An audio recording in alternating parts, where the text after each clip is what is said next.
vessel you're searching for is the Edmund Fitzgerald. The last time I talked with him, he said he was holding his own, was going along fine, and no problem. Lost contact after that. We have no other vessels in that vicinity right now, but it looks from the information that we have that it's fairly certain that the Fitzgerald went down. And we're talking now about a matter of life and death.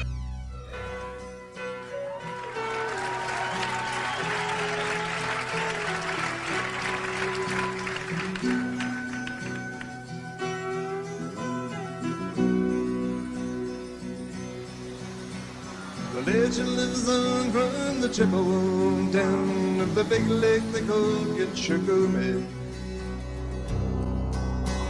The lake, it is said, never gives up her dead when the skies of November turn gloomy.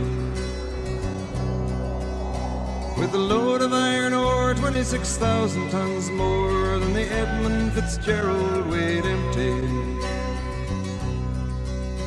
That good ship and true was a bone to be chewed when the gales of November came early.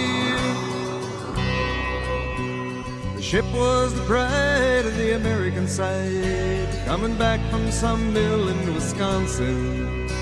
As the big freighters go, it was bigger than most, with a crew and good captain well seasoned, concluding some terms with a couple of steel firms when they left fully loaded for Cleveland.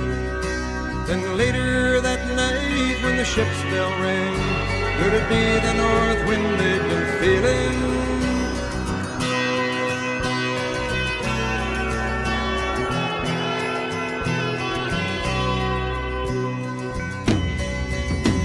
The wind in the wires made a tattletale sound, and the wave broke over the railing.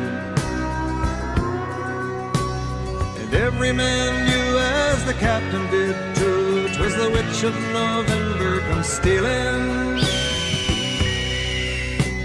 The dawn came late and the breakfast had to wait when the gales of November came slashing. When afternoon came, it was freezing rain in the face of a hurricane west wind.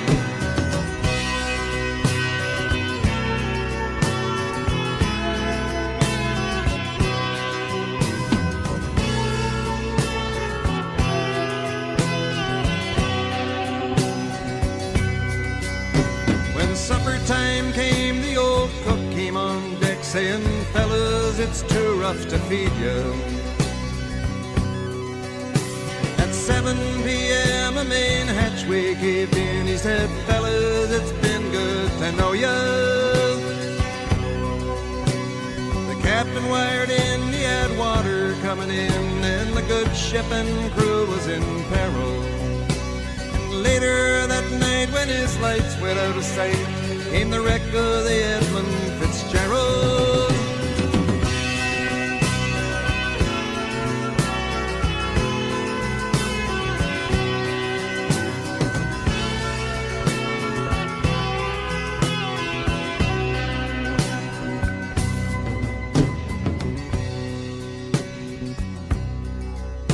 Does anyone know where the love of God goes when the waves turn the minutes to hours? The searchers all say they'd have made Whitefish Bay if they'd put 15 more miles behind her. They might have split up or they might have capsized. They may have broke deep and took water. And all that remains is the faces and the names of the wives and the sons and the daughters.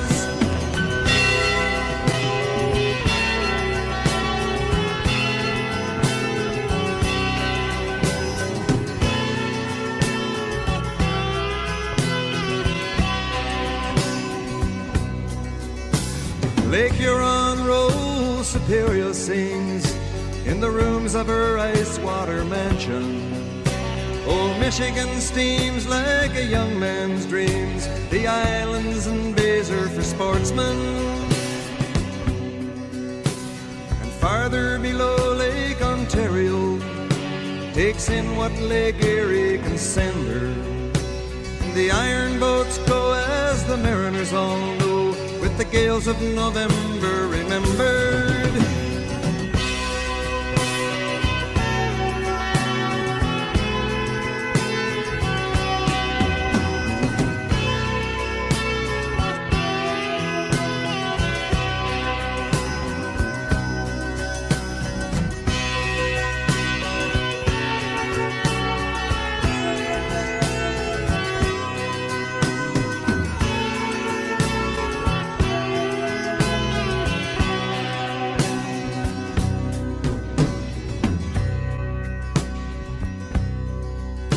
In a musty old hall in Detroit they prayed in the Maritime Sailors' Cathedral.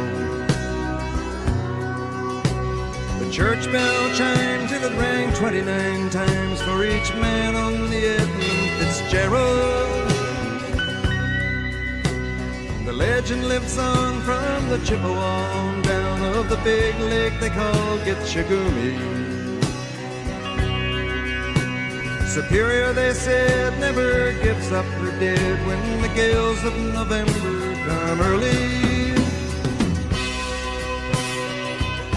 you think there's any possibility that you could cut them out and go back there and do any searching?